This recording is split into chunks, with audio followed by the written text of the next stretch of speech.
오늘 본문 말씀 보겠습니다. 마태복음 4장 1절 말씀 합독하겠습니다. 그때 예수께서 성에게 이끌려 마귀에게 시험을 받으러 광야로 가사. 네, 예수님이 33년 반의 인생을 사셨죠. 그 중에 우리가 흔히 공생애, 마태, 마가, 누가, 요한복음에 나오는 공적인 생애는 3년 반이 된다고 말씀을 합니다. 그 공생애가 시작될 때 이 마태복음 4장 1절에서 시작합니다. 예수께서 성령에 이끌려 마귀에게 시험을 받으러 광야로 가자.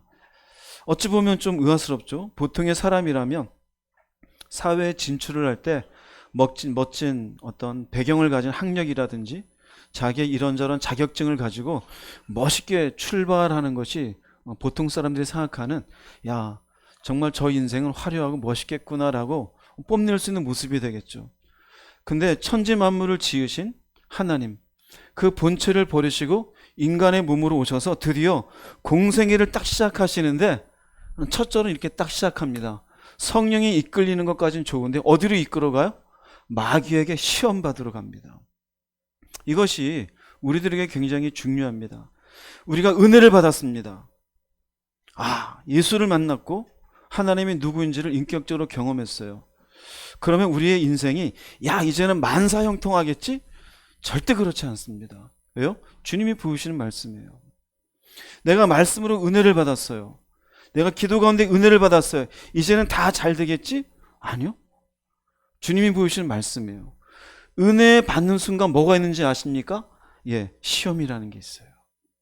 예수님이 우리에게 보여주세요. 오늘은 주제는 미혹의 본질을 파헤쳐 주신 예수님.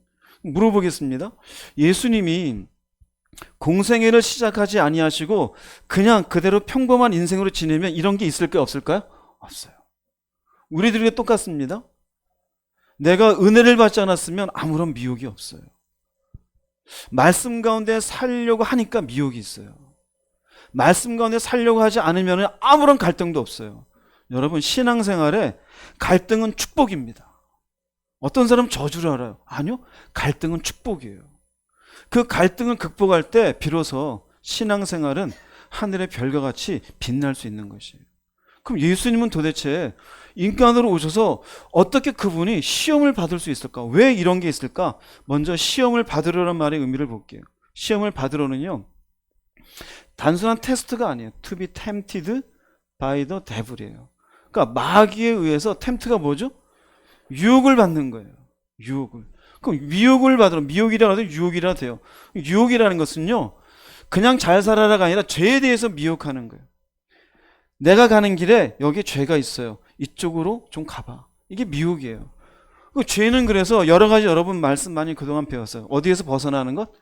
말씀에서 벗어나는 것. 즉, 예수께서는 말씀 그 자체이신데도 불구하고 마귀는 어떻게 인간으로 오신 예수님에게도 딱 미혹을 하러 가까이 오는 것이고, 성령께서도 완벽한 인간이신 예수님도 바로 이 과정을 통해서 그분이 인간됨을 증명하셨음을 보여주는 거예요. 그럼 이런 말씀이 성경에 기록되어 있는 말씀은 우리도 똑같은 거예요. 예수님이 시험을 받으신 것은 인간이 어떻게 미혹을 받으며 말씀에서 벗어나 죄를 짓게 되는지 알려주시기 위함이에요. 이해되세요? 오늘 은혜를 받았어요? 은사를 경험했어요? 부흥회를 통해서 놀라운 것들을 봤어요? 그 다음에 뭐가 있는지 아십니까? 바로 말씀에서 벗어난 일이 생겨요. 근데 우리는 그걸 평범하게 지나가요. 그래서 은혜를 받은 뒤에 한 10년 지난 다음 뭐라 그러냐면은 인간은 도저히 말씀대로 못 살아라고 얘기해요. 이미 이 사람은 어떻게 된 사람이에요? 미혹에 넘어간 사람이에요. 심지어는 많은 은사를 경험한 사람이 꼭 그렇지 않아. 이렇게 살아도 괜찮아라 그래요. 자기 속에 있는 갈등은 다 집어던져요. 그리고는 말씀을 무시하고 살아요. 그 무엇을 무시하는 거냐면요, 내가 은혜를 받은 뒤에 어떠한 미혹이 있는지 깨닫지 못하는 사람이에요. 우리의 갈등은요, 내가 말씀에서 벗어날까 말씀 가운데 있을까에 대한 갈등이에요. 미혹은 언제든지 우리로 하여금 말씀에서 벗어나라고 미혹해요. 이게 정상이에요. 그러면 물어보겠습니다. 은혜를 받지 않았고 예수도 잘 모르고 아직 믿음이 없는 사람은 이런 미혹이 있을까 없을까? 아예 없어요. 마음이 어떨까요? 평안해요. 평안해요. 아무 일 없어요. 죄를 짓든지 말든지 아무 관계 없어요. 갈등도 아무것도 없어요. 오늘의 말씀은 누구냐면요, 예수님이 공생애를 시작하셨듯이 은혜 가운데 살고자 하는 사람에게 필요한 말씀이에요. 은혜 가운데 살고자 하지 않는 사람에게는요, 이 예수께서 미혹을 받으신 내용은요, 자기하고는 해당의 1도 없습니다. 나는 해당이 안 된다는 분은 바깥에 나가서 그냥 커피만 하셔도 아무 관계 없어요. 나중에 은혜 받고 이 말씀 들으세요. 그러나 내가 나름대로 은혜 가운데 가며 내가 말씀 가운데 살고자 싶은 마음이 있는데, 그럼 어떻게 미혹을 이겨낼 수 있으며 죄를 짓지 않고 살아갈 수 있을까? 이거에 대한 조금이라도 마음 가운데 퀘스천이 있으시고 좀 뭔가 답을 얻기 원하시는 분은 오늘 말씀을 잘 귀 기울여서 들어볼 수 있기를 바랍니다. 예수님께서 공생애를 시작하시면서 마귀에게 템티드, 즉 미혹을 받으신 부분은 총 몇 가지죠? 3가지입니다. 3가지. 하나씩 차례로 볼게요. 첫 번째는 돌들로 뭐가 되게 하라?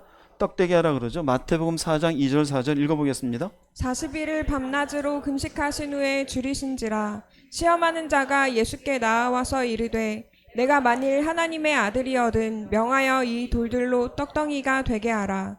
예수께서 대답하여 이르시되 기록되었으되 사람이 떡으로만 살 것이 아니요 하나님의 입으로부터 나오는 모든 말씀으로 살 것이라 네. 하였느니라. 첫 번째 마귀의 미혹은 돌이 떡이 되게 하라입니다. 돌이 떡이 되게 하라. 넘어가 주세요. 돌이 떡이 되게 하라, 이 말씀이 지금 예수님에게 딱 미혹거리가 되는 이유는 며칠을 금식하셨어요? 40일을 금식하셨어요. 돌이 떡이 되는 게 아니라 아예 지금 씹힐 수만 있으면 돌이라도 씹고 싶은 정도의 배고픔이죠. 사람은 가장 어려운 처지에 있을 때가 사실은 배고픔이에요. 우리가 예전에 가난 그러잖아요. 가난에 가장 아픈 건 뭘까요? 그럼 먹지 못하는 거예요. 배를 채우지 못하는 거예요. 가난에 지긋지긋하다라는 것은 내가 배고픈데 먹을 게 없어서 수도가에 가서 물을 마시기도 하고 남들 먹는 걸 부러워서 쳐다보기도 하는, 그게 지긋지긋하게 힘들기 때문이에요. 인간의 본능이죠. 즉 돌이 떡이 하라, 돌이 떡이 되게 하라는 것은 배고픔에 돌을 떡이라도 만들어 먹고 싶어하는 마음을 누가 이용해요? 사탄이 이용해요. 그러나 보세요, 예수님에게는 돌을 떡으로 만들 수 있는 능력이 있어요, 없어요? 그거는 말씀이시니까. 그러나 돌로 떡을 만드는 건 말씀으로 천지를 창조하신 하나님의 창조 섭리를 어떻게 하는 겁니까? 이건 거스르는 것이, 이 자체가 말씀을 거스르는 거예요. 이스라엘 백성들이 광야에 있었을 때 그들이 먹을 게 없어요. 이게 사막이잖아요. 데절트예요. 아무것도 없어요. 하나님이 그들에게 만나를 줄 때 지천에 깔려있는 돌멩이를 만나로 만들어서 먹여주었나요? 아니, 그렇지 않았어요. 돌멩이하고 관계없이 하나님이 위에서 먹을 걸 주셨어요. 그들이 마실 물이 없었을 때 바위를 녹여가지고 물을 먹이셨습니까? 아니요. 그 바위에 숨겨놓으신 지하수가 터져나오게 하신 것이에요. 하나님이 만드신 말씀 자체를 변형시킨 게 아니라는 얘기예요. 예수께서 복음서에 보면 오병이어의 기적을 일으키셨어요. 보리떡 5개와 물고기 2마리로. 몇 명을 먹였죠? 5,000명을. 그런 예수님께서 그들을 먹이시기 전에 먼저 찾았던 것은 너희들에게 무엇이 있느냐 그랬지, 먼저 주님께서 여기 돌이 많으니 각자 돌 앞에 안수하고 기다려라 그랬습니까? 그렇지가 않았어요. 그러나 충분히 예수님은 각자 돌 놓고 안수하고 있으면 내가 떡 만들어 줄게, 그것도 할 수 있는 분이 아니에요? 할 수 있는 분이에요. 그런데 그걸 했어요, 안 했어요? 성경을 쭉 보면은요, 아무리 배가 고파고 힘들어도 돌로 떡을 만들지 않았어. 왜요? 그 하나님의 창조 섭리에 어긋나니까요. 그런데 여기는 어떻게 합니까? 돌이 떡이 되게 하라라고 하고 있어요.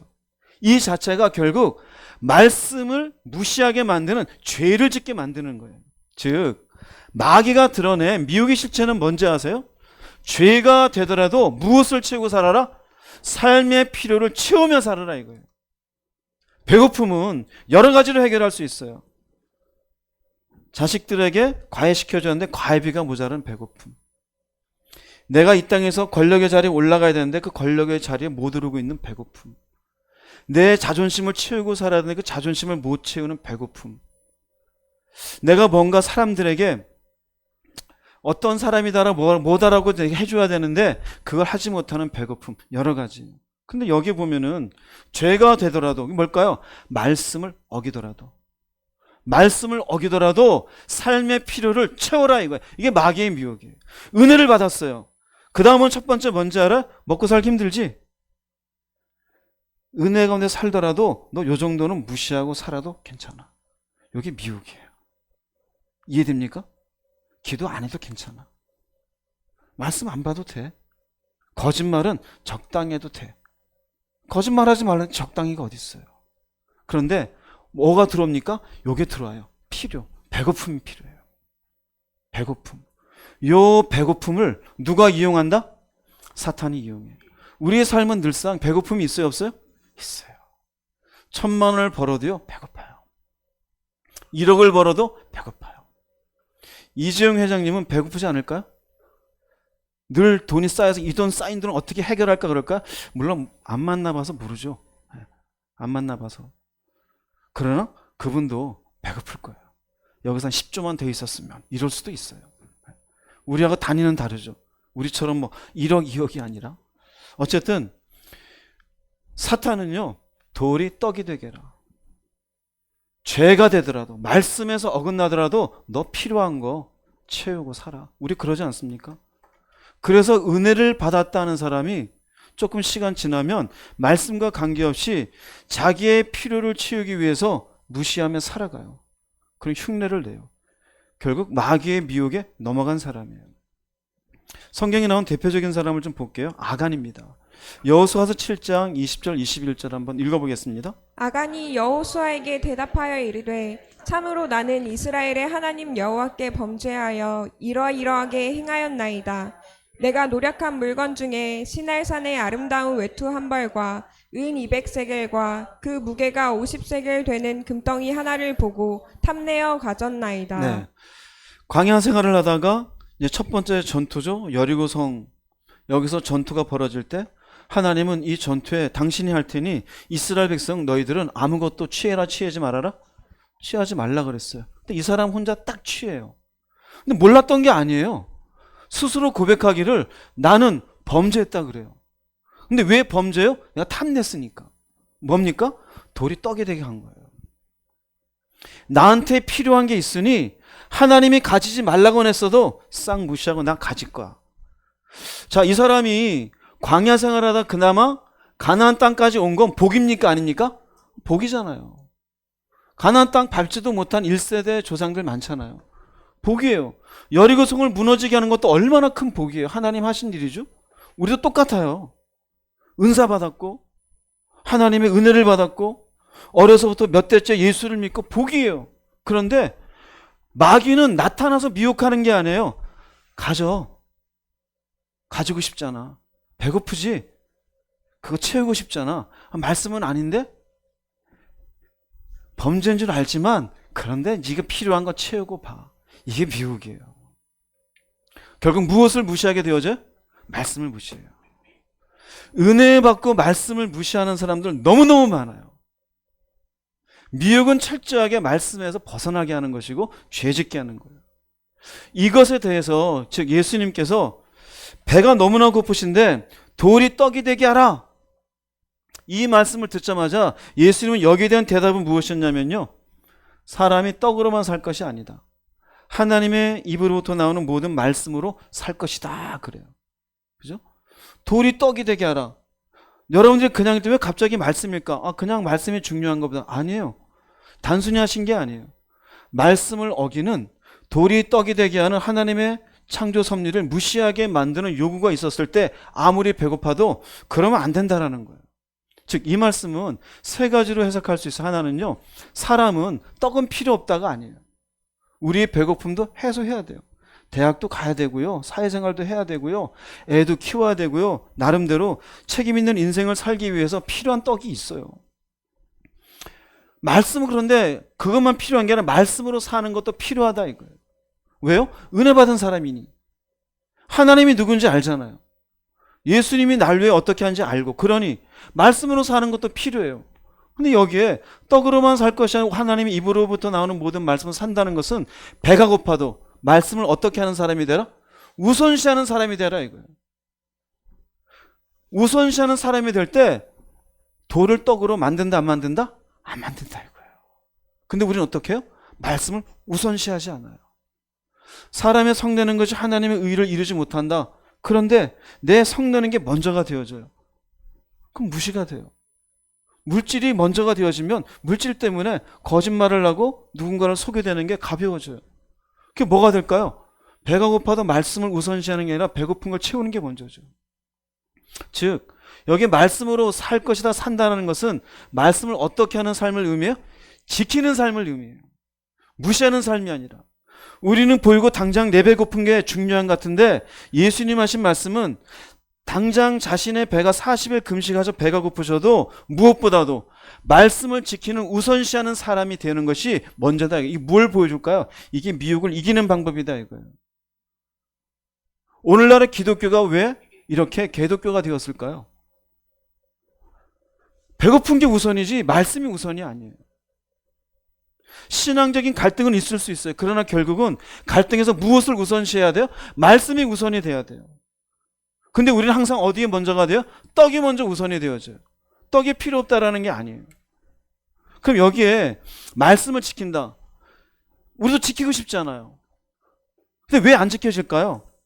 말씀을 지킨다는 의미를 좀 볼게요. 여호수아서 1장 7절 8절 읽어보겠습니다. 오직 강하고 극히 담대하여 나의 종 모세가 내게 명령한 그 율법을 다 지켜 행하고 우로나 좌로나 치우치지 말라. 그리하면 어디로 가든지 형통하리니 이 율법책을 내 입에서 떠나지 말게 하며 주야로 그것을 묵상하여 그 안에 기록된 대로 다 지켜 행하라. 그리하면 내 길이 평탄하게 될 것이며 네. 내가 형통하리라. 지켜 행하는 거예요. 지켜 행하고 지켜 행하라. 그럼 어떻게 돼요? 평탄하게도 형통하리라. 즉 배고픔 가운데 있어요. 가나안 땅 앞에 가야 되고 전쟁이 있고 여호수아가 지금 리더자가 되어서 지금 뭔가를 지금 배고픔을 채워야 돼요. 근데 배고픔은 하나님이 채우겠다는 얘기예요. 땅을 가지지 못한 배고픔, 제대로 소산물을 얻어내지 못하는 배고픔, 그건 내가 할 것이다. 그럼 인간은 할 게 뭐예요? 너는 일단 지켜라요. 지켜 행하라. 근데 우리는 어떻게 해요? 은혜를 받았으면서도 지켜 행하는 건 둘째치고 내가 할게요. 내가 가서 아니면 내가 취하고 그러는 사이에 뭐가 무시돼요? 말씀이 무시되는 거예요. 바빠 죽겠는데 뭔 기도를 해. 시간 없는데 뭔 말씀을 봐. 그거 지키지 못해요. 또 하나는 지켜 행한다는 이 의미를 몰라요. 지킨다는 의미는요, 샤마를 한데 보호하다, 보존하다예요. 보호하다, 보존하다. 즉 무엇을 보호하고 보존하는 걸까요? 네게 명령한 그 율법을, 즉 여기 있는 말씀은요, 말씀을 잃어버리지 않도록 잘 간직하고 보존하는 것이에요. 그럼 말씀을 잃어버리지 않고 잘 간직하고 보존하는 건 이 말씀이 어디에 간직돼야 될까요? 마음에 간직돼야 돼요. 그럼 지켜 행하잖아요. 지켜 행하고 내 마음에 없으면 행할 수 있어요? 없어요? 없어요. 없어요. 하나님이 말씀으로 창조하셨다는 말씀이 없으면 세상이 어떻게 만들어졌을까? 진화론자들이 얘기하는 걸 듣고서 아 그래 몇백만 년 전, 아 저거는 뭐 고생대래지 중생대래지, 왜 그럴까요? 말씀이 없으니까요. 최소한 내가 내 속에 있는 말씀이 있어야지만이 그 말씀이 내 안에 간직된 것에 의해서 돌을 떡으로 만들지 않게 되어져요. 그리고 여기에 있는 먼저 행하려는 마음의 말씀이 간직돼야 가능하다는 얘기는 내 기억에서 사라지지 않도록, 내 마음의 기억에서 사라지지 않도록 한 구절 한 구절 내 마음에 새기는 것을 의미해요. 즉 지키라는 의미 속에는 너는 말씀을 잘 새겨라요. 말씀을 잘 새겨라. 그래서 네 입에서 떠나지 말게 하며 그것을 주야로 묵상해라. 왜 그럴까요? 계속 새겨지게 하기 위해서요. 여러분들이 왜 은혜를 받았다고 하면서도 쉽게 말씀을 어기고 내 배고픔을 먼저 되어지느냐? 속에 말씀이 없어서 그래요. 그 말씀이 여러분 가운데 있으면 그 말씀이 여러분 속에 간직된 말씀에 의해서 미혹을 예방할 수 있음을 믿으시기 바랍니다. 할렐루야. 갈등은 있을 수 있어요. 그러나 결국 은혜 받은 사람은 그래 힘들긴 하지만 하나님이 이렇게 말씀하시니 가능한 참아봐야지. 여기까지는 할 수 있는 거예요. 근데 말씀조차가 없으면 이게 어떻게 잘못된지조차도 깨닫지 못하고 무시하게 되어져요. 시편 119편 11절 말씀 읽어보겠습니다. 내가 주께 범죄하지 아니하려 하여 주의 말씀을 내 마음에 두었나이다. 네. 범죄하지 않으려고 말씀을 어디에 두었어요? 마음에 두었어요. 오늘날 기독교인의 가장 큰 약점은 뭔지 아세요? 말씀을 귀로만 들어요. 내 마음에 없어요. 여러분들에게 예배 끝나면 말씀 여러분들에게 이거 다 나눠주잖아요. 앞에 똑같아요. 저랑 저 여기에 그냥 똑같이 여기 형광펜만 쳤을 뿐이에요. 저도 노안이어서 이렇게 봐야 되니까. 네. 형광펜만 쳤을 뿐이에요. 왜 드렸을까요? 범죄하지 말라고요. 그 말씀을 어디에 두라고? 마음에 두라고요. 여러분의 지식에 갖고 있으라는 얘기가 아니에요. 마음에 두게 하기 위해서요. 그러면 사탄이 돌을 떡으로 만드는 게 결국 범죄라는 사실을 사탄은 알아야 몰라? 그러면 내가 은혜를 받았어요. 은혜를 받은 내가 삶에 결핍이 있어요? 모자름이 있어요. 돈에 대한 모자름? 어떤 여러 가지가 있을 수 있겠죠? 그 모자람이 있을 때 사탄이 딱 알아요. 이 사람한테는 뭐만 뺐으면 될 것 같다? 말씀만 뺐으면 돼요. 그게 미혹이에요. 근데 우리 스스로 어떻게 합니까? 이미 말씀을 내던져요. 그게 이미 미혹에서 넘어진 거예요. 보세요. 교회를 30년 다녔는데 나는 맨날 왜 이렇게 세상과 교회 양다릴까? 여러분 스스로 정직하게 물어보세요. 여러분 내면 속에 나로 하여금 말씀 가운데 나를 통제하는 말씀이 몇 구절이나 되는가? 한 10구절 되세요? 삶에 얼마나 많은 다양함이 있는데 대여섯 구절 가지고 그게 다 통제가 될까요? 안 돼요. 그래서 사탄은 듣기는 하는데 말씀에 못 들어가게 해요.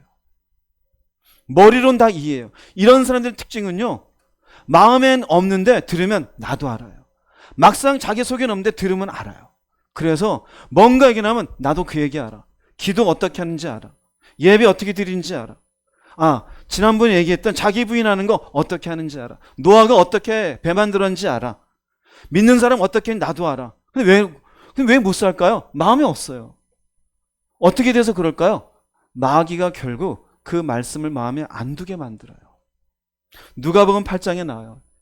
누가복음 8장 12절 말씀 읽어보겠습니다. 길가에 있다는 것은 말씀을 들은 자니 이에 마귀가 가서 그들이 믿어 구원을 얻게 말씀을 그 마음에서 빼앗는 것이요. 말씀을 어디에서 빼앗아요?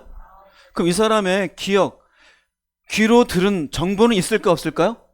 있어요. 근데 막상 자기 마음 꺼내려면 없어요. 설교를 들으면 아는 것 같아요. 예배 끝나고 나면은 껍벅껍벅 없어요. 그럼 여러분 어떻게 될까요? 여러분 스스로가 빼앗기지 않도록 해야 돼요. 그 빼앗기면 어떻게 돼요? 결국 무엇이 없어요? 구원을 얻지 못하게 하려고. 근데 말씀을 들은 자래요. 은혜를 받은 자. 은혜를 받았다가 끝난 게 그래서 아닌 거예요. 흔히 얘기해요. 구원은 하나님의 손에 있다고 말씀이 있잖아요. 그건 자기 논리죠. 이거 주님의 말씀이 하나님의 말씀이잖아요. 말씀은 들었어요. 근데 마귀가 얼마든지 구원을 얻지 못하도록 방해할 수 있어요? 없어요? 그게 미혹이에요. 예수님에게도 오는데 우리한테는 안 와요? 구원 끝났습니까? 그렇게 팔자 좋으세요? 예수님도 미혹이 왔는데? 아니요. 그럼 마귀는 왜 올까요? 우리한테. 지금이라도 너를 어떻게 할 수 있다? 구원을 얻지 못하게 할 수 있다요. 그럼 쉬운 방법은 뭘까요? 말씀을 마음에서 빼앗으면 돼요. 그럼 어떻게 살까요? 돌을 떡으로 만들며 살아요. 자기의 배고픔만을 위해서 사는 거예요. 난 이게 부족해. 나 이거 해야 돼. 내 감정 기분 나빠. 나 이거 하고 싶어. 이거. 그래서 결국 돌을 떡으로 만드는 말씀을 무시하는 인생을 사는 미혹 가운데 빠져요. 그런 미혹 가운데 빠질 때에도 마귀는 앞에 나타나서 내가 했지롱 그럴까요? 아니요. 절대 그렇지 않아요. 마귀는 영적인 존재예요. 하나님도 우리의 눈에 보이지 않듯이 마귀도 우리의 눈에 보이지 않게 우리들 가운데서 일해요. 마음의 말씀도 없는데도 불구하고 자기는 교회 오래 다녀서 말씀을 많이 들었다고 믿음 있는 자로 착각하는 성도가 많아요. 천만의 말씀이에요. 결국 첫 번째 미혹에 넘어지면 구원이 없습니다. 예수께서 보여주시는 미혹의 첫 번째는 그거예요. 배가 고프셨지만 돌을 떡으로 만드는 하나님의 섭리를, 그분의 창조 섭리를 무시하는 미혹에 넘어가지 않으셨습니다. 여러분 속에 어떠한 말씀이 있는지 보세요. 들은 게 아니라 그 말씀이 있어야지만이 말씀을 보존하고 보호하려는 마음으로 인하여 사탄의 미혹을 거절하고 말씀을 우선시하며 살아갈 수 있는 줄로 믿습니다. 이 사람이 은혜 받은 사람이요, 믿음의 길을 가는 사람이라고 볼 수 있어요. 첫 번째 미혹이에요. 두 번째 미혹을 보겠습니다. 두 번째 미혹의 내용은 하나님의 아들이면은 뛰어내려라입니다. 마태복음 4장 5절에서 7절 말씀 읽어보겠습니다. 이에 마귀가 예수를 거룩한 성으로 데려다가 성전 꼭대기에 세우고 이르되 내가 만일 하나님의 아들이어든 뛰어내리라. 기록되었으되 그가 너를 위하여 그의 사자들을 명하시리니 그들이 손으로 너를 받들어 발이 돌에 부딪히지 않게 하리로다 하였느니라. 네. 예수께서 이르시되 또 기록되었으되 주 너의 하나님을 시험하지 말라 하였느니라. 이 말씀의 전제를 잘 보세요. 만일 하나님의 아들이거든요. 이게 전제입니다. 두 번째 미혹의 전제는 하나님의 아들이거든요. 네가 진짜 하나님의 아들은 사실 마귀는 알까요, 모를까요? 알아요. 아는데도 불구하고 딱 얘기해요. 높은 곳에서 뛰어내려서 무엇을 증명해라? 하나님의 아들임을 증명해라요. 이게 뭘 얘기하는 걸까요? 우리 인간의 죄성 속에 뭐가 있는지 아세요? 우리 속에는요, 인정 욕구가 있어요. 자신을 증명하고 싶어요. 내가 누군지 알아? 그렇게는 안 하지만 그런 게 흔히 나타나는 경쟁 심리예요. 내가 너보다는 나아. 내가 너보다는 공부 많이 했어. 내가 너보다는 더 예뻐. 내가 너보다는 똑똑해. 내가 너보다는 열심히 하지. 나는 그래도 이런 게 있어. 이게 뭘까요? 전부 다 인간의 속에는요, 증명받고 싶은 마음이 있어요. 그래서 칭찬은 무엇도 춤추게 한다고요? 고래도 춤추게 한다 그러잖아요. 사실은 인정욕구예요. 인간은 자신의 능력, 재능, 부, 권력, 지식, 외모 등으로 자신을 인정받고 싶어요. 최근에 SNS, 인스타그램 이런 걸 보면요, 이걸 가장 잘 이용하는 것 같아요. 셀카 문화라는 거. 자기가 먹은 음식, 자기의 외모. 신기하죠? 절벽에 서 있는 것도 위험한데 이러고 그러다 죽는 사람도 있죠. 왜 찍을까요? 왜 찍을까요? 그래서 그 밑에 좋아요 대수를, 댓글을 보잖아요. 좋아요가 누구를 향한 거예요? 나를 향한 거잖아요. 나를 향한 뭡니까? 인정욕구예요. 인간은 이게 있어요. 뭐든지. 하다못해 집에서도 아내가 반찬 해놓으면은 야, 짜다. 그럼 다시 못 얻어먹잖아요. 이런 음식 처음 먹어봐. 그러면 열심히 잘 얻어먹잖아요. 왜 그럴까요? 아내는 인정욕구가 채워지는 거예요. 그게 죄성이에요, 사실은. 죄성이에요. 남편이 열심히 일하고 왔어요. 일하고 와가지고 피곤한데 아내가 별말 없이 뭘 다 일하는데 그 피곤하다고 이거 좀 거들어봐. 예. 그 다음부터 남편은 예, 자신이 받는 월급의 일부를 뗄 수도 있습니다. 네, 수고했어요. 애썼습니다. 그런 말 한마디가 뭡니까? 인정이죠, 인정.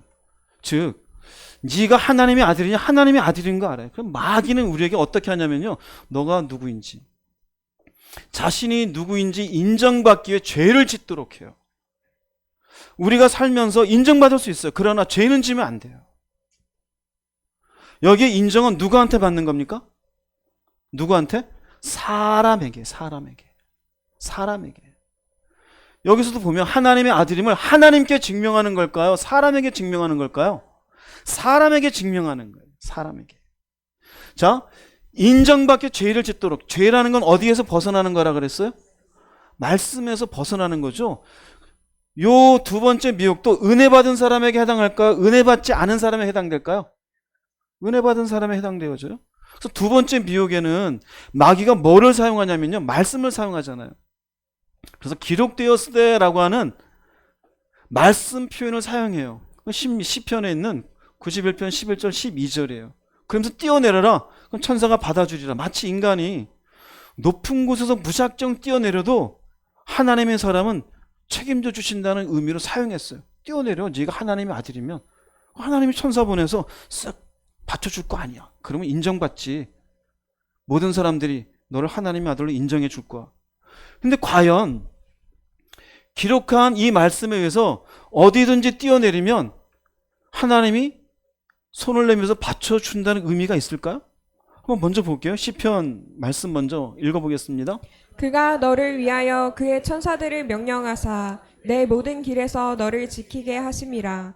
그들이 그들의 손으로 너를 붙들어 발이 돌에 부딪히지 아니하게 하리로다. 여기까지 보면은 말이 맞는 것 같죠? 그죠? 나오잖아요.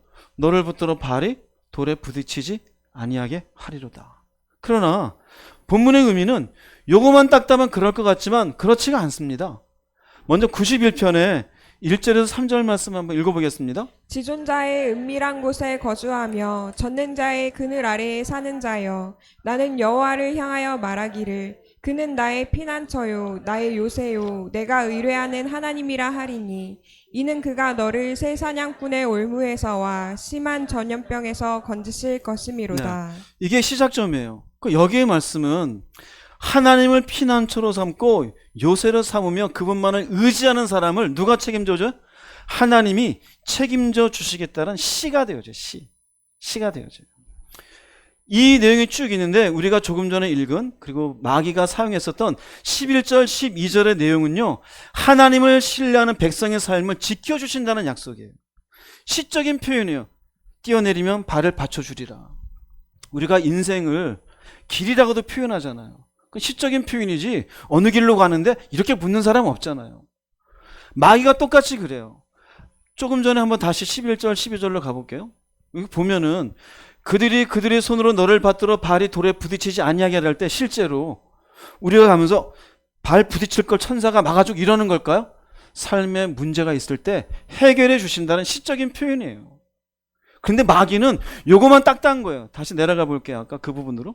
즉 하나님을 신뢰하는 백성의 삶을 지켜주신다는 약속이지, 자신의 욕망을 위해 허세를 부려도, 즉 높은 데서 뛰어내리는 허세를 부려도, 그걸로 하나님의 아들임을 증명하는 허세를 부려도 하나님이 보호해 주시겠다는 의미일까요?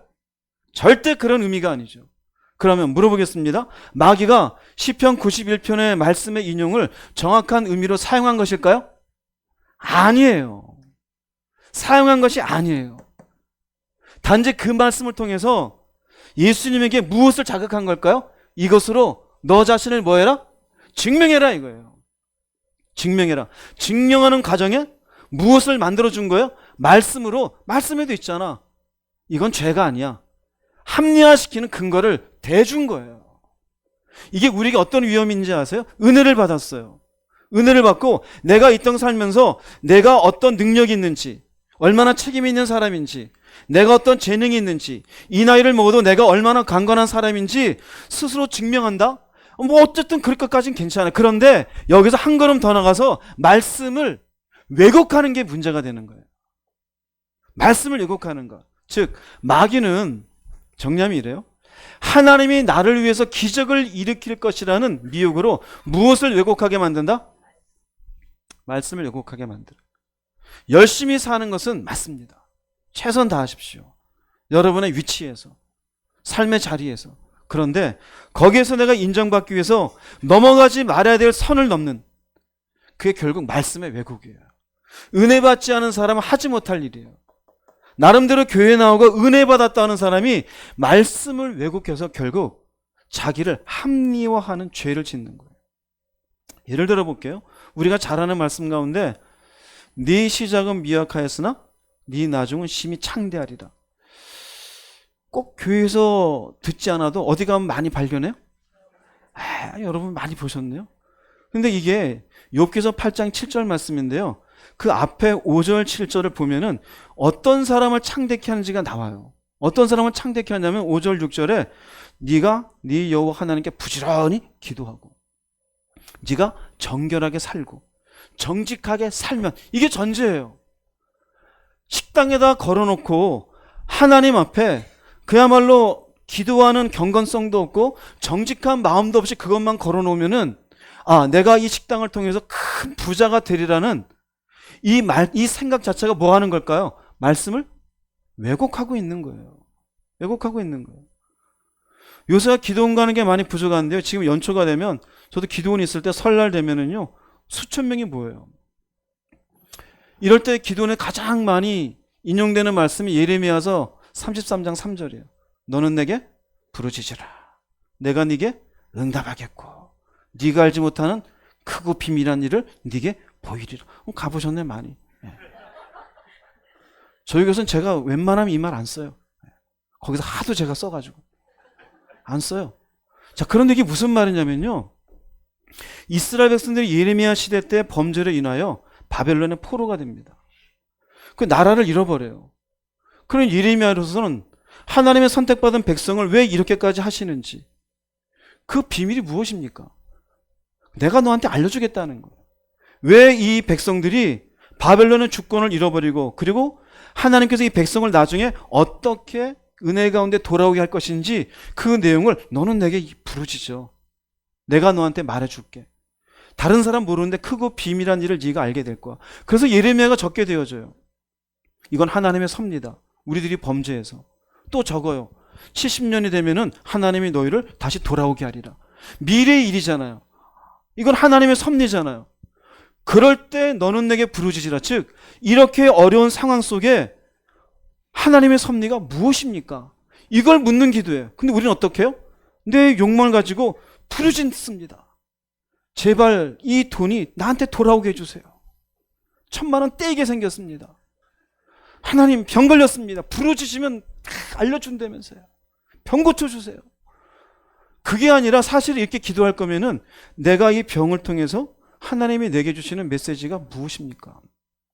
섭리가 무엇입니까? 저 사람을 통해서 제가 굉장히 괴롭습니다.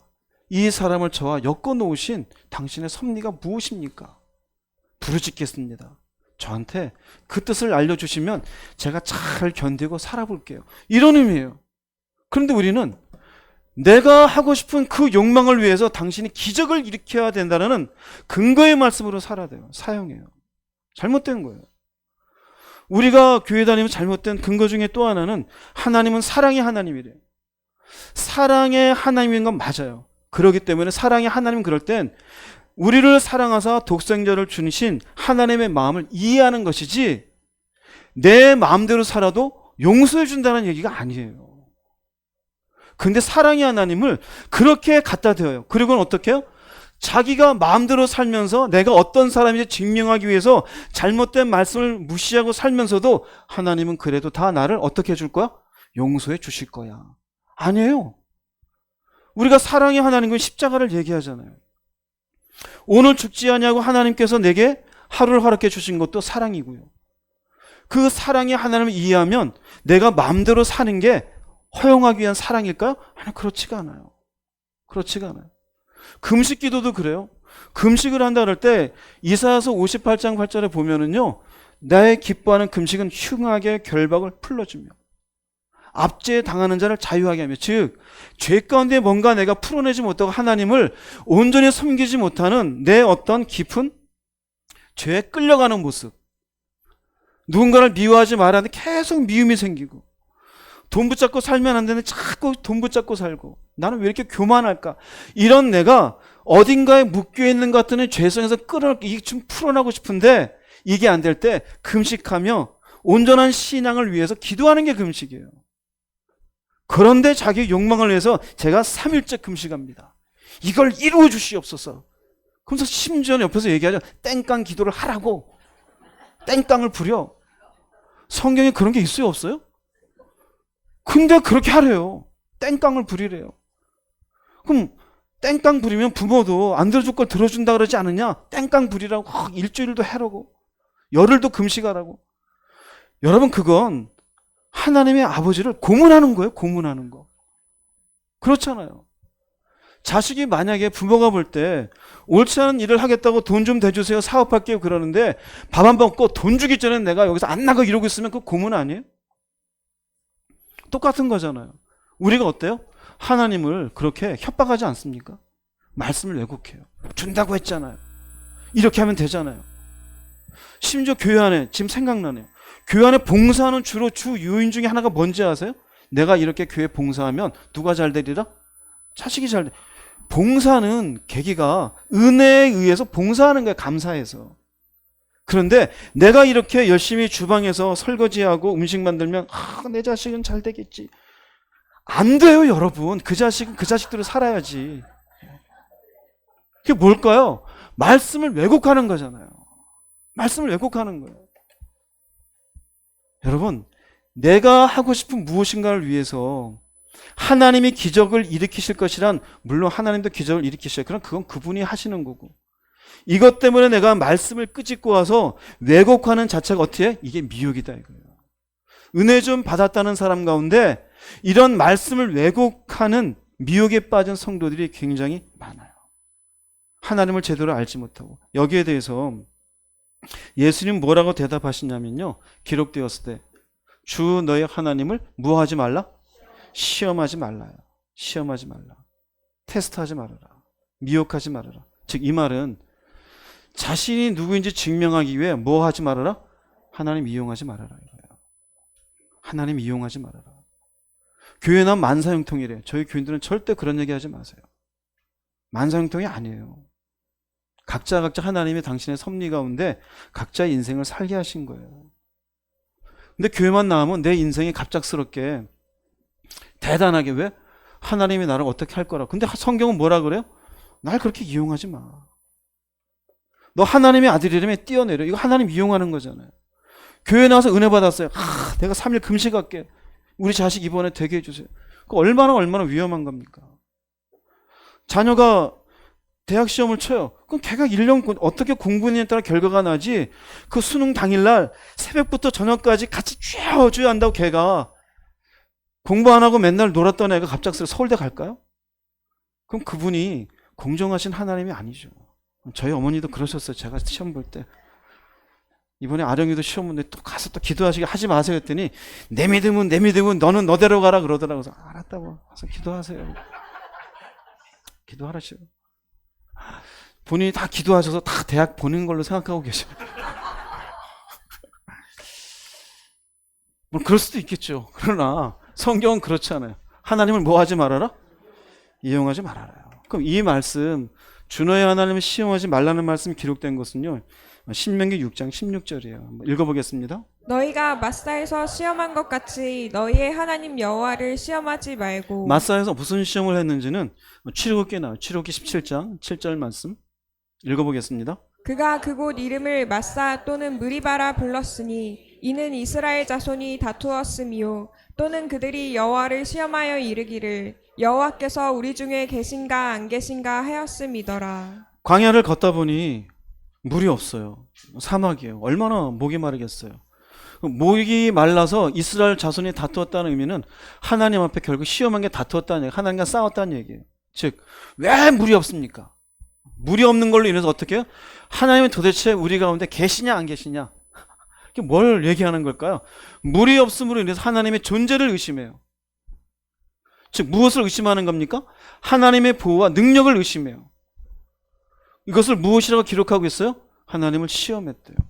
우리 가운데도 그래요. 열심히 은혜 받고 있다가 이렇게 은혜 받고 이 정도 기도했으면 잘 돼야 될 거 아니야. 맨날 기도해봐야 얻는 거 하나도 없네. 예전에 제가 아는 가장 황당했던 분은 어느 날 새벽녘에 열심히 나오시게 간절히 기도하시길래 무슨 기도 제목 있으세요? 그랬더니 지금 로또를 좀 사고 있는데 이것만 되면 제가 건축공을 크게 하려고 합니다. 제 속에서 이만한 뭐가 나오려다가 참았어요. 그럼 로또가 안 되면 그분 안 계신 거예요? 그분 몇 년간 그거 하셨어요. 더구나 안수 집사님이죠. 그걸 계속, 그리고 새벽마다 나와요. 제가 번호를 알려드릴까 말까 하다가 안 하는. 무슨 의미가 있을까요? 뭘까 도대체? 이게 하나님 시험하는 거잖아요. 왜 그래요? 자기가 어떤 사람인지 인정받고 싶잖아요. 그죠? 그걸 통해 가지고 누구를 이용하고 있는 거예요? 하나님을 이용하고 있는 거예요. 그럼 결국 보세요. 자신에게 필요한 것의 충족 여부로 하나님을 믿으려는 것은 하나님 뭐 하는 거예요? 시험하는 것이에요. 자기의 필요 여부로. 하나님 이것 주세요. 안 해요? 안 계신 것 같아. 내가 열심히 기도했는데 왜 우리 자식 이래요? 하나님 안 계신 것 같아. 이건 전부 누가 미혹하고 있는 것이다? 사탄이 미혹하고 있는 것이에요. 잘 깨달으세요. 교회 안에도 그런 분 많잖아요. 내가 몇십 년 교회 다니는데 겨우 내가 사는 게 겨우 이렇게밖에 안 되나? 내가 이렇게밖에 안 되나? 그 결국 뭡니까? 이 땅에서 내가 어떤 사람인지 인정받고 싶어하는 그 인정의 욕구가 충족되지 않은 거예요. 그 죄성이에요. 내가 이만한 역할을 해야 되는데 그 역할에 하나님이 젓가락 얹어주지 못한 것, 이거 기분 나쁜 거예요. 결국 전부 뭡니까? 세상에서 내가 어떤 사람인지 인정받고 싶어하는 욕구로 하나님 이용하지 말라 이거예요. 그건 신앙이 아니에요. 누가 사용하는 거예요? 그건 사탄이 사용하는 거예요. 그러면 우리가 내 자신이 누구인지 증명하고 싶은 미혹에서 이겨내기 위해서 인정의 욕구를, 세상에서 어떤 사람인지 인정받고 싶은 그 인정의 욕구가 미혹되지 않기 위해서 성경에서 우리에게 말하는 게 뭔지 아세요? 세상이 아닌 주님 안에서 내가 누구인지 발견하라 이거예요. 세상이 아닌, 즉 사람으로부터 내가 어떤 사람인지 인정받으려고 하지 말라 이거예요. 바울이 남긴 얘기예요. 빌립보서 3장 7절에서 9절 말씀 읽어보겠습니다. 그러나 무엇이든지 내게 유익하던 것을 내가 그리스도를 위하여 다 해로 여길 뿐더러 또한 모든 것을 해로 여김은 내 주 그리스도 예수를 아는 지식이 가장 고상하기 때문이라. 내가 그를 위하여 모든 것을 잃어버리고 배설물로 여김은 그리스도를 얻고 그 안에서 발견되려 함이니 내가 가진 의는 율법에서 난 것이 아니요 오직 그리스도를 믿음으로 말미암은 것이니 곧 믿음으로 하나님으로이라. 바울은 말합니다. 내게 유익하던 것. 이 유익하던 거는 사실 바울이 세상에서 인정받을 수 있는 도구들이에요.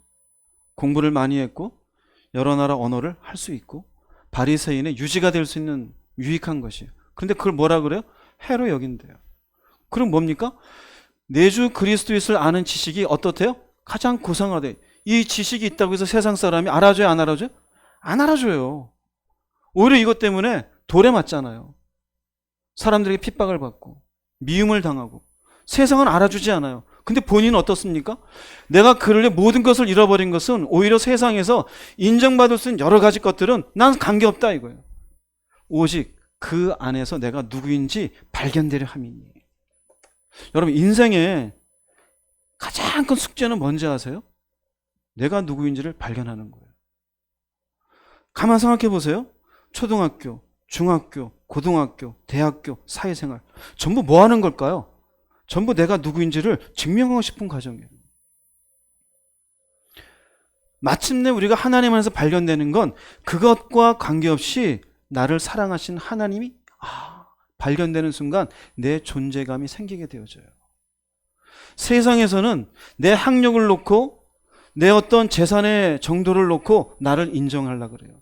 하나님은 그것과 관계없이 나를 바라보고 계심을 발견하는 순간 이게 최고의 축복이에요. 인간은 누구냐면요, 결국 생과 사 사이에 있어요. 나는 언제든지 이 땅에 태어났지만 죽을 수 있어요. 근데 그 사이에 뭐가 있습니까? 나는 결국 여기서 죽고 나면 심판과 영생이 있어요. 나는 누구예요? 어디로 갈 겁니까?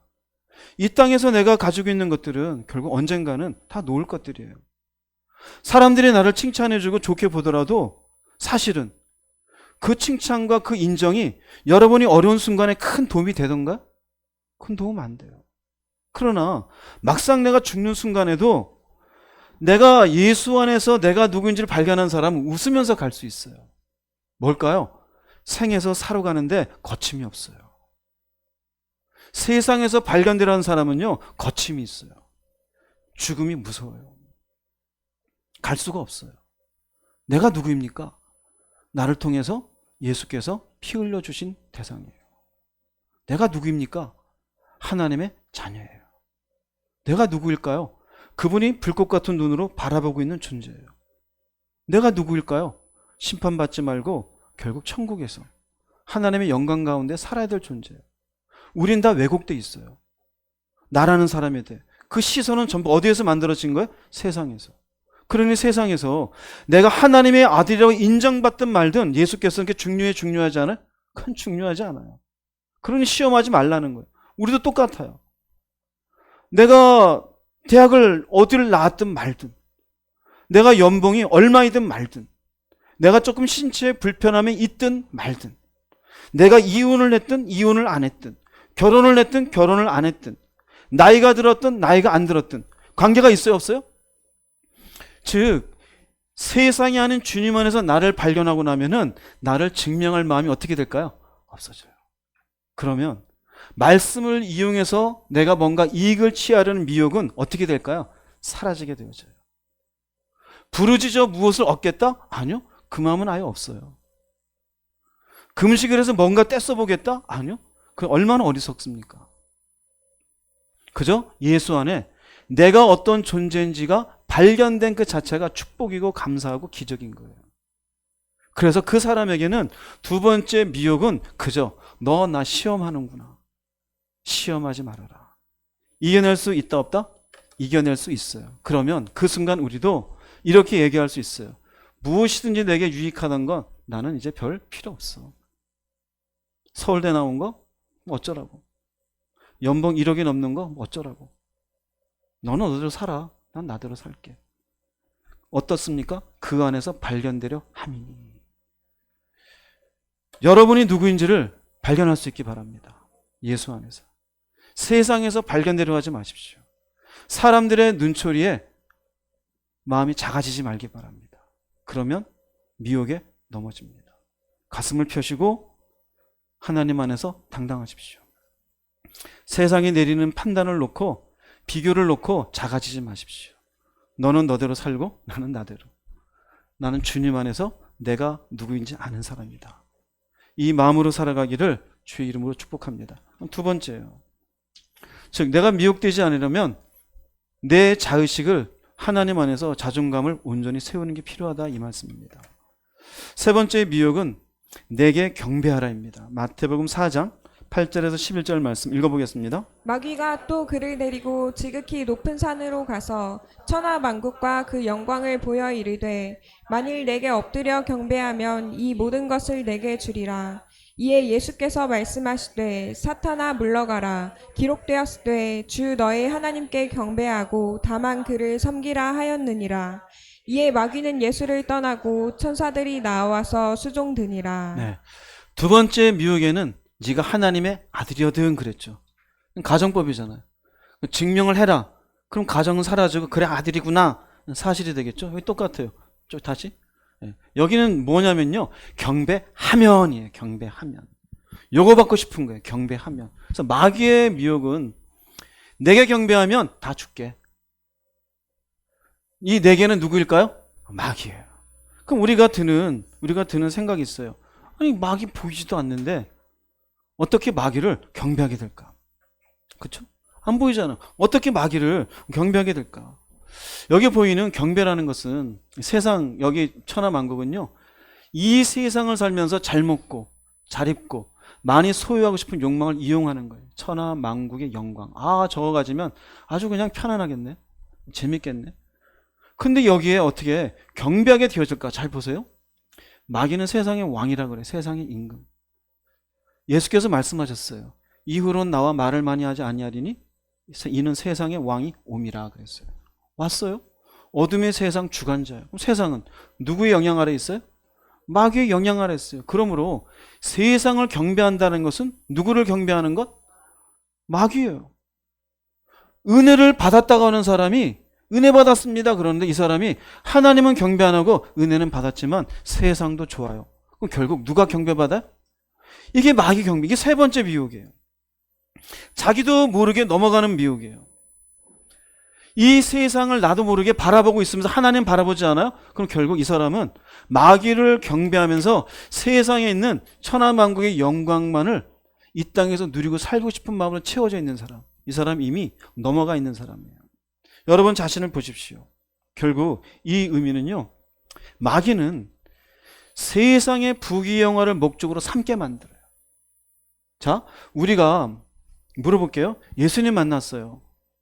주님이 십자가를 경험했고 주님의 길을 우리에게 보여주었어요. 그럼 우리가 그때부터 가지는 삶의 방향은 세상입니까? 하늘입니까? 너무 당연한 거 아니에요?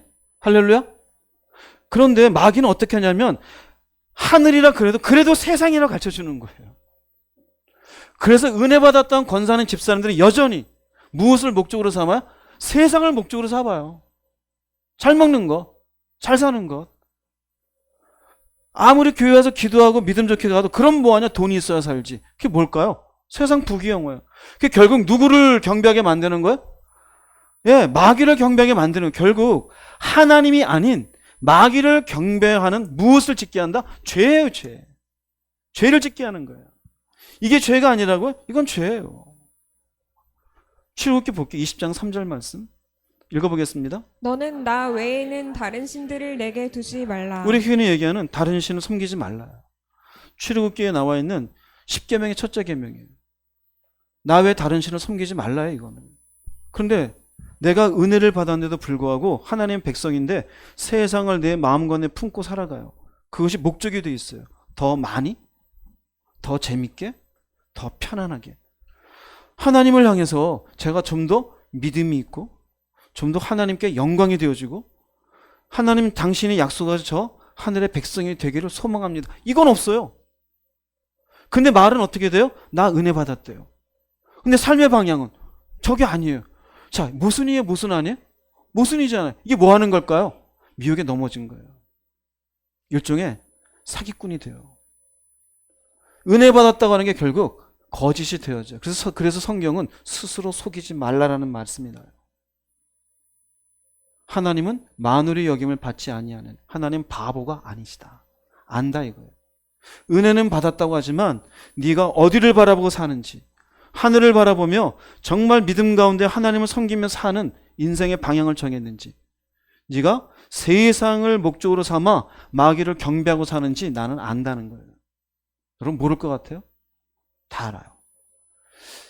교회 다니는 은혜 받은 사람들의 거의 제가 볼 때는 8, 90%가요. 은혜 받고도 다른 신 섬겨요. 즉 세 번째 미혹에 넘어가 있어요. 여기에 대해서 예수님의 대답은 두 가지로 나옵니다. 첫 번째, 두 번째 미혹에는 한 가지씩 얘기했어요. 세 번째 미혹은 두 가지예요. 첫 번째는 사탄아 뭐해라? 물러가라. 이게 뭘까요? 천하 만국의 영광을 뭐 한 걸까요? 거절한 거예요. 그럼 우리에게도 필요할까요? 필요하지 않을까요? 가난하게 살겠다는 게 아니에요. 그것이 목적이 아니다 이거예요. 열심히 살아요. 내가 있는 위치에서, 내게 주어진 직장에서, 삶의 현장에서 최선 다해요. 그러나 그것이 내 삶의 목표가 아니에요. 하나님의 살게 하신 섭리가 있으니 내가 이 사회에도 이 직장에도 도움이 될 수 있도록 최선을 다해 살 뿐. 그러나 그걸 통해서 내가 어떻게든지 잘 먹고 잘 살고 내가 머리가 되고 이 세상에서 부귀영화 그리고 하나님과 그분의 영광과 저 하늘나라는 싹 사라지고 그건 아닌 거예요. 사탄아 물러가라는 의미 속에는 나는 너랑 목표가 다르다요. 나는 이 세상 부귀영화 보며 그 영광을 얻기 위해서 온 자가 아니다. 그럼 우리에게도 내가 예수를 믿고 은혜를 받은 뒤에 나는 이 땅에서 잘 먹고 잘 사는 것이 내 삶의 목표다 아니다? 아니다가 결국 누구를 거절하는 걸까요? 사탄을 거절하는 거예요. 그럼 반대로 은혜를 받았다고 하면서도 은혜는 받았지만 나는 여전히 이 땅에서 잘 먹고 잘 살고 이 땅에 편안하게 사는 게 내 삶의 목표입니다. 그 사람 뭘까요? 누구를 경배하는 걸까요? 사탄을. 이해되세요? 이해되세요? 예. 이해되신 분은 빨리 돌이키십시오. 첫 번째요. 사탄아 물러가라. 두 번째 대답은 뭐냐면요. 기록되었으되 주 너의 하나님께 경배하고. 사탄은 물러갔잖아요. 사탄은 경배 안 하겠다. 난 목표가 달라. 하나님께 경배하고 다만 그를 어떻게 하라? 섬기려 하였느니라. 신명기서 6장 13절에 있는 말씀으로 하나님만을 경배하고 섬기는 자가 되겠다. 이 말의 의미는 은혜 베풀어 주신이잖아. 주 너의 하나님께. 그 이스라엘 백성으로 치면은 하나님이 누구인지를 경험한 백성들이에요. 우리에게도 똑같아요. 왜 하나님을, 왜 예수님을 온전히 섬기며 그분이 주신 말씀으로 목표를 저쪽으로 삼아야 될까요? 만났다 그랬잖아요. 십자가가 뭔지. 남들이 모르는 걸 우리가 경험했잖아요. 보지 못하는 걸 보고 있잖아요. 그러면 당연히 은혜 베푸신 하나님만을 어떻게 해야 돼요? 경배하고 섬기는 사람이 되는 거예요. 그럼 여기에 그분만을 경배하고 섬긴다는 건 다른 말로 하면요, 주 너의 하나님을 뭐하라? 내게 은혜 베푸신 아버지라고 부르잖아요. 예수님은 날 위해 죽으셨잖아요. 나를 사랑하시고, 그래서 그분에게 주여라고 하잖아요. 그런 은혜 베푸신 주님을 사랑하라는 의미 속에는 마음에 무엇을 품지 말고? 왜 소리가 작아지세요? 무엇을 품지 말고? 누구를 품으라? 하나님을 품는 거예요. 그런데 교회 안에 세상을 품는 은혜 받은 성도가 얼마나 많아요. 여전히 먹는 게 중요하고, 입는 게 중요하고, 누리는 게 중요하고, 잘 사는 게 중요하고, 머리가 되는 게 중요하고. 근데 성경은 얘기해요. 하나님을 사랑하라. 그게 경배하는 방식이에요. 목적은 이 땅에서 잘 먹고 잘 살고 그게 삶의 목표가 아니다 이거예요. 이 세상은 결국 지나갑니다. 가난한 사람도 지나가고요, 부자도 지나가요. 왕도 지나가고요, 거지도 지나가요. 그래서 성경은 이렇게 얘기해요. 요한일서 2장 15절 읽어보겠습니다. 이 세상과 세상에 속한 것들을 사랑하지 마십시오. 누구라도 이 세상을 사랑하게 되면 그 마음속에는 하나님의 사랑이 없게 됩니다. 없게 돼요. 그래서 성경은 나 외에 다른 신을 섬기지 말고, 또 구체적으로 물질을 사랑하지 말아라. 나보다 더 형제를, 자매를, 부모를, 자식을 뭐하지 말아라? 사랑하지 말아라. 왜 그럴까요? 그렇게 되면 마음속에 무엇이 없어져요? 하나님의 사랑이 없게 되어져요. 그럼 무엇을 경배하는 자가 될까요? 마귀를 경배하는 자가 되어져요. 세상에. 이게 미혹이에요. 그럼 여러분 자신을 보십시오. 어떤지. 그러면 세상의 부귀영화들 얼마나 좋아요. 우리 가운데 돈 싫어하는 사람 손 들어보세요. 병원에 가야 됩니다. 예. 옆에 있는 분이 얼른 가서 예약 잡아주세요. 병원 가야 돼요. 돈 다 좋아해요. 돈 다 좋아해요. 돈 싫어하는 사람 없습니다. 편안한 거 누가 싫어? 저는 불편한 게 좋아요. 그분도 따라가세요. 같이 손잡고 병원 가셔야 돼요. 다 편하게 살고 싶어요. 소유를 싫어한다. 나는 새 신상품의 옷을 싫어한다. 나는 구제옷만 좋아한다. 그분도 손잡으세요. 네. 손잡으세요. 같이 가야 돼요. 우린 다 좋아해요. 다 좋아요. 즉 세상의 것들은요, 우리에게 늘상 그 영광이 늘 우리에게 그리워져요. 나도 가졌으면, 누렸으면, 나도 저런 차를 탔으면, 나도 저런 집에 살았으면, 나도 저렇게 폼나게 인생을 보냈으면. 그런데 결국 그런 것들 속에 내가 마음에 품으면 결국 그게 누구를 경배하는 게 되니까? 마귀를 경배하게 되잖아요. 그럼 이것을 품지 않으려면 우리가 뭐 해야 될까요? 품지 않고 하나님만을 마음에 품으려면 딱 성경에 한 군데 있어요. 어느 형편에든지 어느 형편에 처하든지 받아들이는 사람이 돼야 돼요. 빌립보서 4장 11절 13절 읽어보겠습니다. 내 처지가 힘들어서 이렇게 말하는 것은 아닙니다. 나는 내가 가진 것에 만족하고 있으며 어떠한 환경에서도 감사하는 법을 배웠습니다. 가난을 이겨낼 줄도 알고 부유함을 누릴 줄도 압니다. 배부를 때나 배고플 때나 넉넉할 때나 궁핍할 때나 어떤 형편에 처해서도 기뻐하고 즐거워합니다. 내게 능력 주시는 그리스도를 통하여 나는 모든 것을 할 수 있습니다. 네. 나는 내가 가진 것에 만족하는데 우린 다 좋은 것만 갖고 싶잖아요. 그런데 여기 보세요. 아니 여기는 가난도 있고요, 배고픈 것도 있고 궁핍이 있어요. 이건 다 싫어하잖아요. 핍박을 좋아하는 사람이 어디 있어요? 먹을 게 없어서 배에 꼴꼴꼴 소리 나는 걸 좋아하는 사람이 어디 있어요? 인간은 할 수 없어요. 근데 여기 있어요. 내 능력이 아니에요. 능력 주시는 그리스도. 억지로 그렇게 만드는 게 아니에요. 그래서 서두에 말씀드렸잖아요. 미혹을 이기려면 무엇을 받은 사람? 은혜를 받은 사람. 예수를 만났잖아요. 하나님으로부터 은혜 공급이 무엇인지 알잖아요. 그 받은 은혜의 공급이 나로 하여금 어느 형편에 처하든지 만족하는 사람으로 만들어줘요. 그래서 그 만족 속에 세상을 목표로 삼지 아니하고 하나님을, 하늘을, 믿음으로 사는 길을 목표로 삼을 수 있게 되어져요. 그럴 때 비로소 세상의 부귀영화의 영광을 보여주며 내게 경배하라 그럴 때 어떻게 할 수 있어요? 나 관계없는데? 예수님처럼 사탄아 물러가라. 난 그 목표가 아니야. 난 목표가 뭘까요? 나 하나님만을 섬길 거야. 그리고 그분을 내 마음에 품고 그분 앞에 살아가요. 이게 없으면 불가능해요. 즉 세 번째 미혹은요, 오유지족, 있는 바를 감사함으로 만족하지 못하면요, 인간은 늘상 더 가지고 싶고 더 누리고 싶고, 그 싫은 거 아니에요. 다 좋아요. 그것을 향해서 내 마음이 빼앗기게 되어져 있어요. 그 순간 우리는 누구를 섬기는 자가 된다? 마귀를 섬기는 자가 되어져요. 여러분, 인생은 모든 것이 다 선물이에요.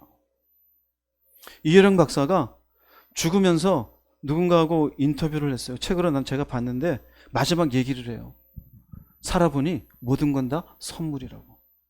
햇빛도 선물이고 바람도 선물이고 공기도 선물이고 이 집도 선물이고 자녀도 선물이고 그동안 많은 책들을 지었는데 그 모든 책도 신의 선물이라고.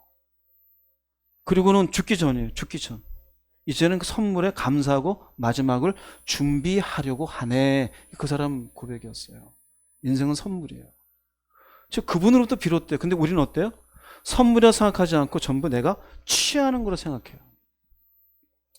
그것으로 인해서 결국 경배를 하나님이 아닌 마귀를 경배하게 되어져요.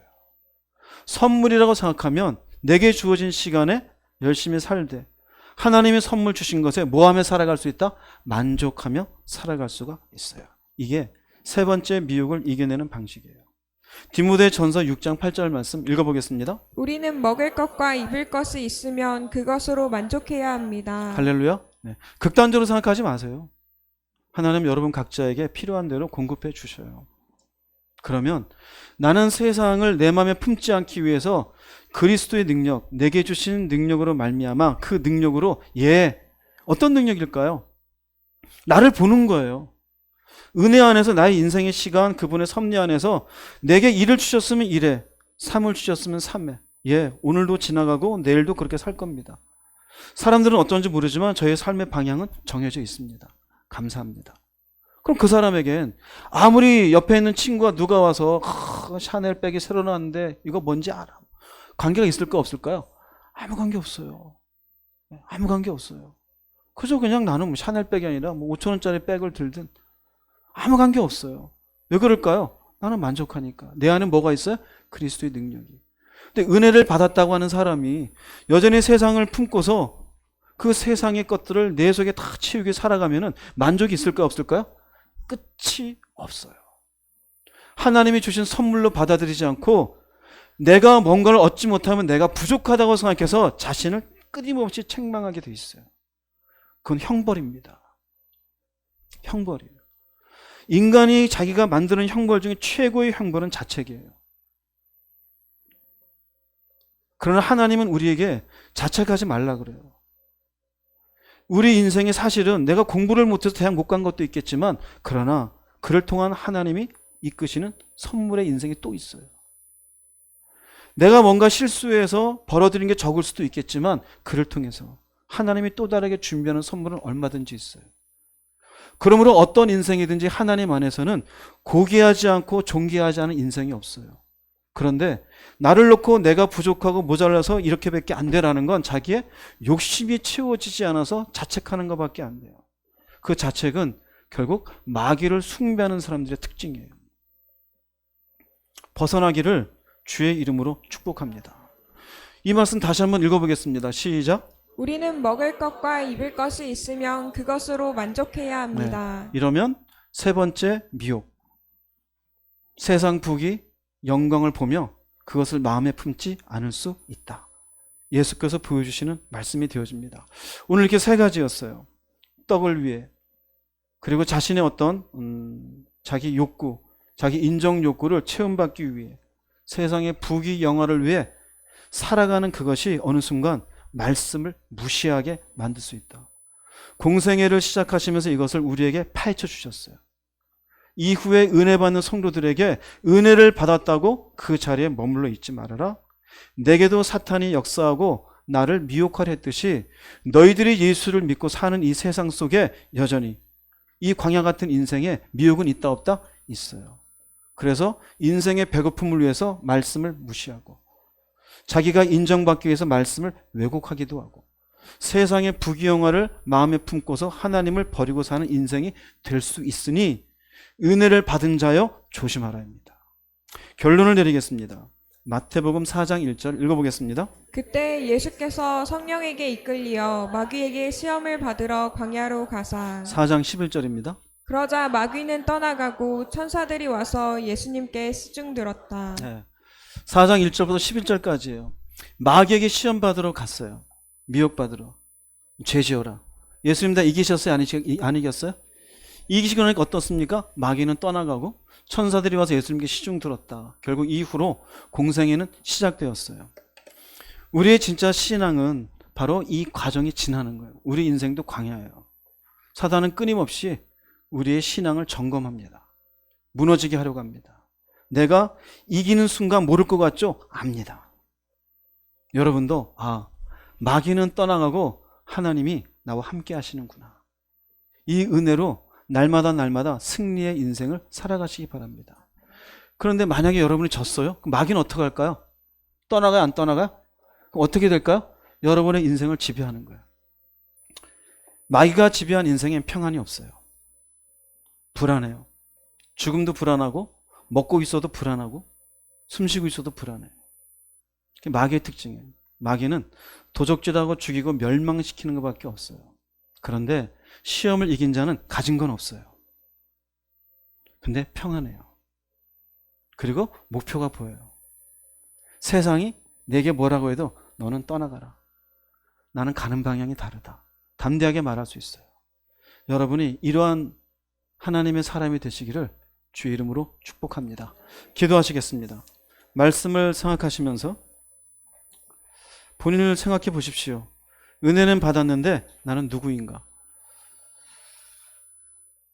어떤 사람인가? 예수님이 이기신 이 미혹을 나는 어떻게 이기고 있는가? 생각하십시오. 돌이 떡이 되게 해라. 뛰어내려 보아라. 나한테 경배하라. 혹시 여러분 속에 이런 걸로 인해 무너진 사람이 있으면 회개하시고 또 은혜가 필요하신 분은 은혜를 구하시기 바랍니다. 주님 한번 부르시고 잠시 주님 앞에 기도하시겠습니다.